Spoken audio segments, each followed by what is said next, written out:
أعوذ بالله من الشيطان الرجيم. بسم الله الرحمن الرحيم. الحمد لله، الصلاة والسلام على رسول الله وعلى آله وأصحابه. أما بعد، السلام عليكم ورحمة الله وبركاته. امام نووی رحمه الله در کتاب ریاض الصالحینش میگوید: باب تحریم الخلوت بالاجنبیتی، یعنی که باب در مسئله حرام بودن خلوت و تنها ماندن با زن بیگانه. امام نووی رحمه الله این باب را در مسئله حرام بودن زن با مرد بیگانه یا مرد با زن بیگانه تنها بمانند در یک جای، خلوت بکنند در یک جای، این حرام و ناجایز و نادرست می باشد. منظور از زن بیگانه این یعنی که زنهای نامحرم مانند دختر عمک و دختر عمه و دختر خاله و امثال اینها، یعنی هر زنی که اون را به نکاح گرفتنش در شریعت جایز و درست است، پس با اون زن تنها ماندن در یک جا حرام می باشد. و هر زن و مردی که با یکدیگر در یک جا تنها می مانند، سومین اونها شیطان می باشد. پس شما درباره دو نفری که سومشان شیطان باشد چی گمان میکنید؟ پس در یک جا یک مرد و یک زن تنها بمانند، اینها بیگانه به یکدیگر باشند و سومین اینها شیطان میشوند، پس شما درباره این حالت چی فکر و اندیشه دارید؟ بدون شک این دو نفر در فتنه و فساد قرار خواهند گرفت. به الله جل جلاله پناه میبرم از این حالتها. حتما انسان دوچار فتنه قرار میگیرد، زیرا که یک زن و یک مرد در یک جا باشد، یک مرد و یک زن بیگانه، پس سومین اینها شیطان شد، فتنه را برپا خواهد کرد. از این حساب است که شریعت حرام میداند جمع شدن یا تنها ماندن یک زن و یک مرد بیگانه با هم در جای تنهایی. پس امام نووی رحمه الله برای حرام بودن ان همین حالت برای ما و شما یک آیت و 3 حدیث تقدیم میکند.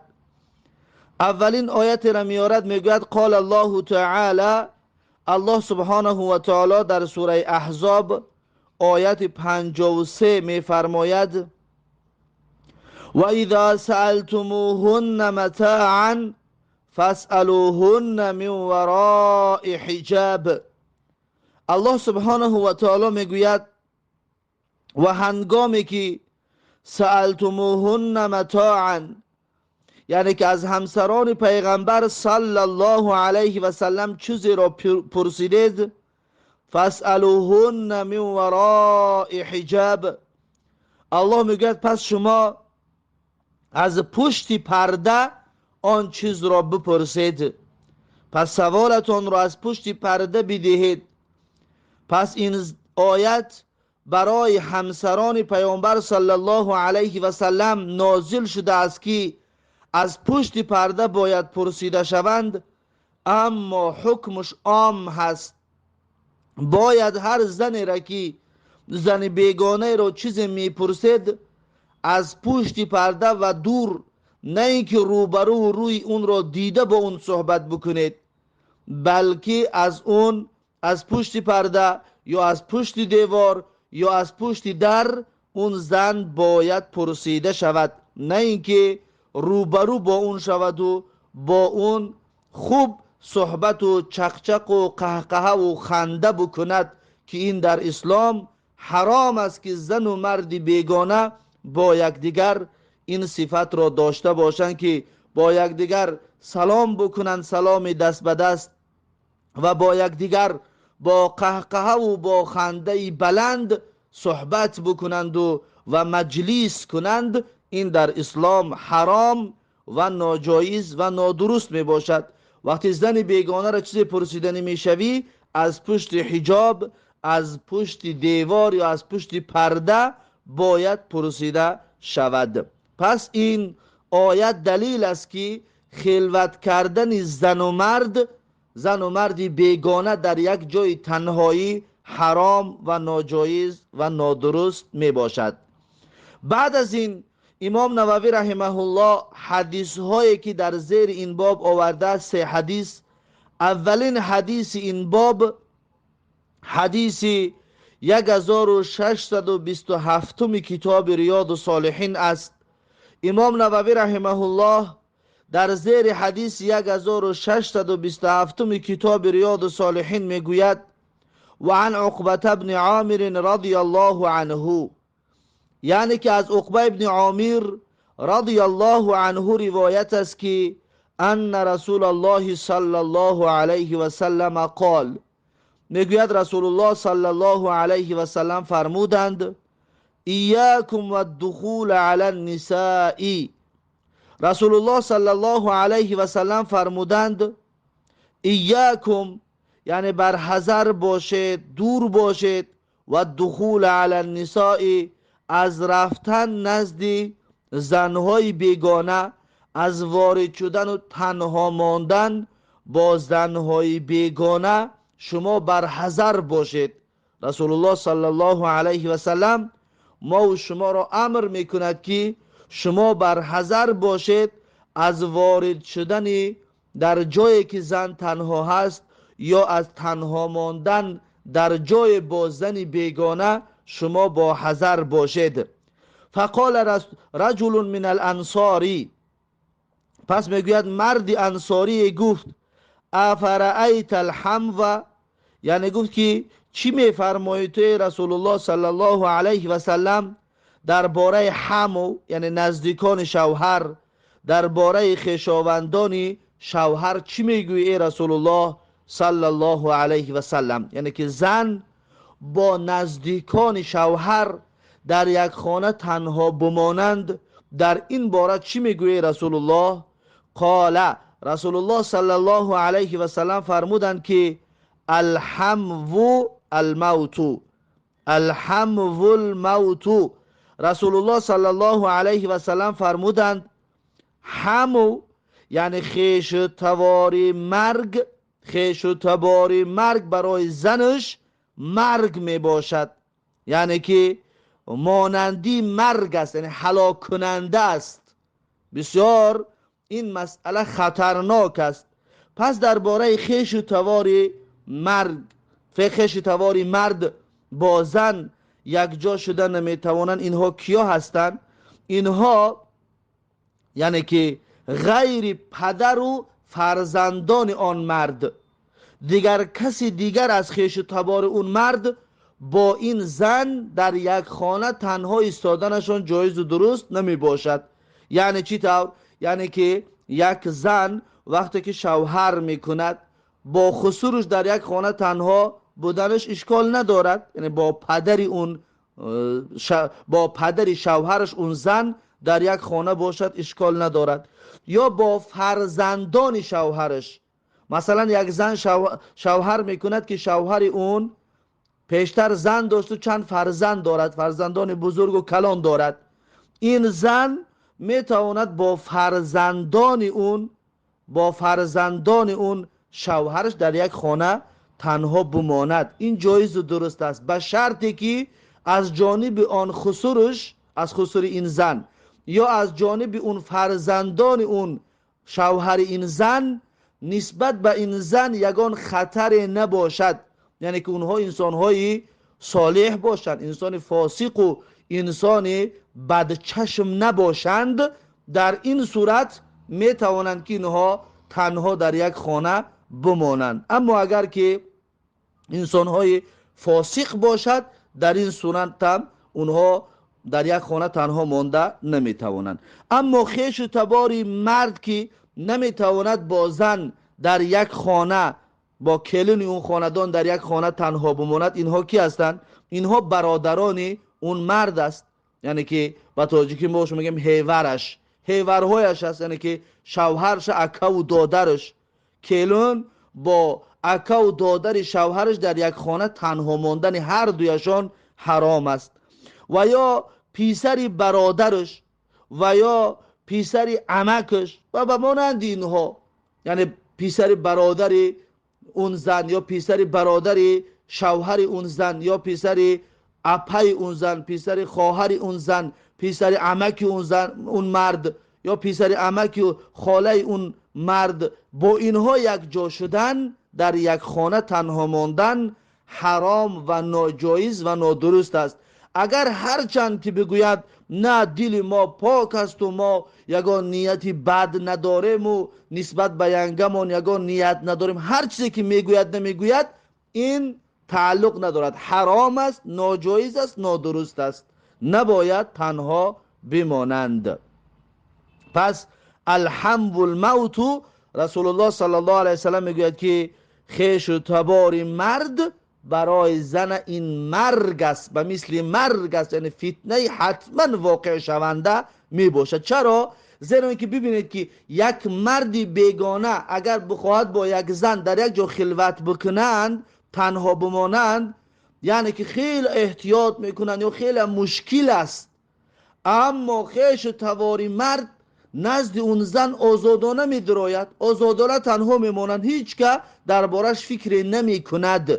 از این حساب است که شریعت حرام یا رسول الله صلی الله علیه وسلم خیش تواری مرد را با ینگهشان یک جا ماندن در یک جا، این را بسیار خطری بزرگ دانست. زیرا اینکه مردم میدونن که دیگر زنی اکش است و زنی دادرش است، این دادر اون هیور اون زن به حضور خانه شانده می دراید، یعنی که بدون یگان ترس و هراس نزد اون زن می دراید. از این حساب است که شریعت این را منع کرد که پیش این فتنه بزرگ گرفته شود. که این حدیث متفق علیه می باشد. این حدیث متفق علیه است. پس امام نووی رحمه الله میگوید که الحمو قریب الزوجتی، حمو میگوید نزدیکان شوهر رو میگویند، که اخیهی، مثلا برادر شوهر برای زنش این حموش است. و ابن اخیهی، یا پیسر برادرش، یعنی که زن بگیم بچه های هیورش. و ابن عمیهی، یا بچه های عمک اون مرد، یعنی که بچه های عمک شوهر برای زن، اینها را همه را حمو میگویند. لیث ابن سعد میگوید که الحمو اخو الزوج و ما اشبهه، یعنی که حمو میگه برادر شوهر و اون چیزی که به مانند اینها است، من اقارب الزوج، از نزدیکان شوهر، اینها را میگویند حمو، که اینها نباید با زن تنها در یک خانه بمانند، حرام است. وقتی که اینها حرام که باشد، اینها را فتنهش بزرگ است و اینها را رسول الله منع کرد. به طریق اولا مردای بیگانه را با زن در یک خانه تنها ماندنشان حرام و ناجایز و نادرست می باشد. این بود حدیث 1627 کتاب ریاض الصالحین. بعد از این امام نووی رحمه الله حدیث 1628 کتاب ریاض الصالحین را می آورد و می گوید و عن ابن عباس رضی الله عنهما، یعنی که امام نووی رحمه الله در زیر حدیث 1628 کتاب ریاض الصالحینش می گوید از ابن عباس رضی الله عنهما روایت است که ان رسول الله صلی الله علیه و سلم قال، میگوید رسول الله صلی الله علیه و سلم فرمودند لا یخلون احدکم بامرأة الا مع ذی محرم. رسول الله صلی الله علیه و سلم میگوید نباید خلوت بکند کسی از شما با زن مگر اینکه اون زن با همراهی محرمش باشد، مگر اینکه اون زن با اکه یا دادر یا با شوهرش یا با پدرش یا با پیسرش، یعنی یک محرم از اون زن با اون زن باشد. اما یک مرد با یک زن بیگانه، هر دویشان تنها خلوت کردنشان حرام و ناجایز می باشد. رسول الله صلی الله علیه و سلم در این حدیث با تأکید نهی می کند، یعنی لا یخلون، نه نباید، حتما که نباید خلوت بکند کسی از شما با زن بیگانه، مگر اینکه اون زن را همراهش کدام محرمش باشد. اگر که کدام محرمش باشد در این صورت یعنی که جایز است، مثلا یک مرد و یک زن و اون زن همراهش پسرش باشد، پسرش که به بلاغت رسیدگی است، یا دادرش باشد به بلاغت رسیدگی، یا اکهش باشد، یا شوهرش باشد، یا پدرش باشد. در این صورت اگر در یک خانه یا در یک ماشین سفر بکنند یا در یک جا بمانند اشکال ندارد، به شرطی که اون محرم اون زن همراه اون زن باشد. این حدیث هم همچنین حدیث متفق علیه می باشد. این بود حدیث 1628 کتاب ریاض الصالحین. بعد از این امام نووی رحمه الله حدیث 1629 کتاب ریاض الصالحین را می آورد و می گوید و عن بریده رضی الله عنه قال، یعنی که امام نووی رحمه الله در زیر حدیث 1629 کتاب ریاض الصالحین می گوید از بریده رضی الله عنه روایت است که گفت قال رسول الله صلی الله علیه و سلم، میگوید که رسول الله صلی الله علیه و سلم فرمودند که حرمت نساء المجاهدین علی القاعدین که حرمت امهاتهم، یعنی که حرام بودن زنهای مجاهدین بر مردهایی که خانشین هستند، که در جهاد نرفتند و در خانه ماندند، به مثل حرام بودن مادرهایشان هستند. یعنی که وقتی که جهاد می شود مردها به جهاد می روند، بعضی هایی که خانشین می شوند، یعنی بیمار هستند، یکان عذر دارند جهاد رفتن می توانند، در خانه می مانند، پس این مردها، برای این مردها زنهای اون مجاهدینی که به جهاد رفتگی هستند، زنهای اونها حرام می باشد به مثل که مادرشان براشان حرام است. ببینید، به مثل مادرشان براشان حرام است که نزدیکی کردن نمی توانند، انا همین طور زنهای باقی مانده مجاهدینی که در جهاد هستند، زنهایشان برای اون مردهایی که جهاد نرفتند و ماندن با عذر حرام می باشد. ما من رجل من القاعدین یخلف رجلا من المجاهدین فی اهله، یعنی هر مردی از قفامانده جهاد که جاینشین و سرپرست می شود مردهایی که در جهاد هستند در خاندانشان، یعنی که وقتی که چند نفر میخواهند به جهاد بروند، یکی از اونها را میگن شما یک تاتون بیستین تا اینکه زنها و کودکا را نگاه کنید، یگان کمبودی های خانه را حل بکنید. پس این مردی که در خانه گذاشتندش به خاطر زنها و کودکای مجاهدین را نگاه کردن، فیخونه فیهم، پس اگر که خیانت بکند در خاندان اون مجاهدین، همین مردی که زنها و کودکای مجاهدین را باید نگاه میکرد، اگر که خیانت بکند الا وقف له یوم القیامتی، مگر اینکه الله سبحانه و تعالی وقف له یوم القیامتی میخزاند این مرد را در روز قیامت، در روز قیامت این را میخزاند بالای سری مردم، یعنی همه مردم این را میبیند. فیأخذ من حسناته ما شاء حتی یرضى، پس میگیرد اون مجاهد از حسنات و ثواب و پاداش این مردی خائن آن چیزی را بخواهد تا اینکه راضی شود. یعنی ثواب این کسی که جهاد نرفت و باید زن و کودکای مجاهدین را نگاه میکرد و خیانت کرد، پس ثوابی اون را همش را اون مجاهدین میگیرد، یا که ثواب اونها را میگیرد تا راضی شدنش، تا اینکه راضی شود خود همون مجاهد، خود همونه که در خاندانش خیانت شد، پس از خائن ثوابهاش هم میگیرد. ثم التفت الینا، پس میگه رسول الله صلی الله علیه و سلم رو به طرف ما کرد. ثم التفت الینا رسول الله صلی الله علیه و سلم فقال، پس میگه رو به طرف ما کرد بعد از این سخن گفتن و پس میگه گفت که ما ظنکم، یعنی گمان شما چی است؟ منظورش چی است رسول الله را؟ یعنی آیا چیزی از ثوابهای اون خیانتکار میماند؟ نه.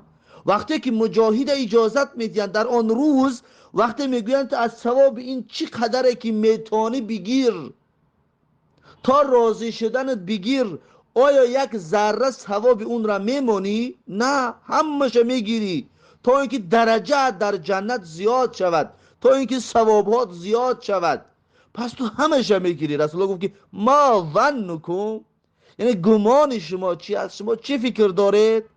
آیا اون خائن را یگان ثوابش باقی میماند؟ این مجاهد میگذارد که اون خائن یگان ثوابش در نامه اعمالش بماند؟ البته که نه. اکنون اون خائن بدبخت خار و ذلیل و زبون می شود. رواه مسلم، این حدیث را امام مسلم رحمه الله روایت کردگی هست. پس این بود آخرین حدیث در زیر باب حرام بودن خلوت و تنها ماندن مرد و زنی بیگانه. با همین این باب به آخر رسید. بعد از این باب تحریم تشبه الرجال بالنساء و تشبه النساء بالرجال فی لباس و حرکت و غیر ذلك، یعنی که بعد از این باب نو شروع می شود. باب حرام بودن شبیه گرداندن، یعنی که همانند شدن مرد با زن، یعنی مرد خودش را با زن مانند بکند. و تشبه النساء بالرجال، و همچنین باب در مسئله مانند کردن زنها خودشان را با مردان. فی لباس، در لباسهایشان، مثلا مردی که لباس زنانه بپوشد یا زنی که لباس مردانه بپوشد. و حرکتین، یا در حرکت، زنی که در حرکت خودش را با مرد مانند بکند، یا مردی که حرکتاش زنانه باشد و زنها حرکت و رفتار و گفتارش را مانند بکند. و غیر ذالک، و در غیر این باقی مانده کردارها و خاصیت‌های خاصی که خاص مردم باشد. هر زنی که خودش را مانند بکند در اون خاصیت‌های مردانه، یا هر مردی که خودش را در خاصیت‌های زنانه مانند بکناند، پس این حرام و ناجایز و نادرست می باشد. این مسئله، این تشبه حرام است. این باب نو است. این باب نو را انشاءالله درس آینده خواهیم گرفت. پس این بود درس امروزمان. با همین درس امروزه را به پایان میرسانم تا درس آینده. الله حافظ و مددگار. بارک الله فیکم و جزاکم الله خیرا و السلام علیکم و رحمت الله و برکاته.